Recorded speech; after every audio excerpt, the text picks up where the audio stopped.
Nakakabahala ang mga pahayag na narinig natin nitong mga nakarang araw.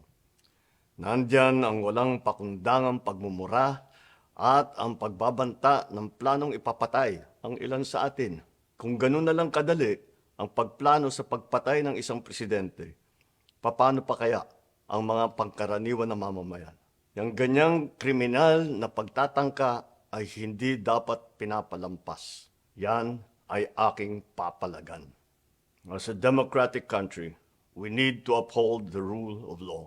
Ako, bilang pinuno ng Executive Department at lahat ng mga nanunungkulan sa pamahalaan ay may sinumpaang tungkulin na tutupdin at pangangalagaan ang konstitusyon at ang ating mga batas. Kaya hindi tama ang pagpigil sa mga halal ng bayan sa paghahanap ng katotohanan. Hindi na sanang hahantong sa ganitong drama kung sasagutin lamang ang mga lehitimong katanungan sa Senado at sa House of Representatives. Ang katotohanan ay hindi dapat itokhang. Tapos na sana ang usapang ito kung tutuparin lamang ang sinumpaang panata na bilang lingkod bayan ay magsabi ng totoo at hindi hahadlangan. Imbis na diretsahang sagot, nililihis pa sa kwentong chicheria.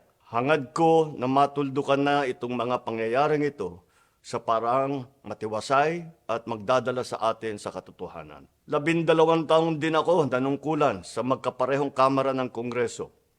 Batid ko ang kapangyarihan iginawad sa kanila ng taong bayan at ng ating konstitusyon. Dahil dito, iginagalang ko ang kanilang gawain bilang isang independenteng sangay ng ating republika. Kahit ang buong executive branch, lahat ng mga ahensya ay hindi nakakaligtas at parating sumasailalim sa kanilang masusing pagsusuri. Bilang isang bansa, marami tayong mga paghamon na dapat harapin at mga suliraning dapat bigyan ng lunas. Sa kabila ng mga pambabatikos, nakatuon ang aking pansin sa pamamahala. Ngunit, hindi natin ikokompromiso ang rule of law.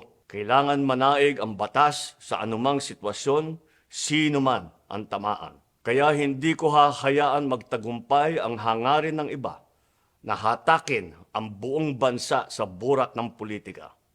Igalang natin ang proseso. Tuparin natin ang batas. Alalahanin natin ang mandato na pinagkatiwala sa atin ng milyon-milyon na Pilipino. Magtrabaho po tayo sa ikauunlad ng Republika ng Pilipinas at para matamo ang bagong Pilipinas.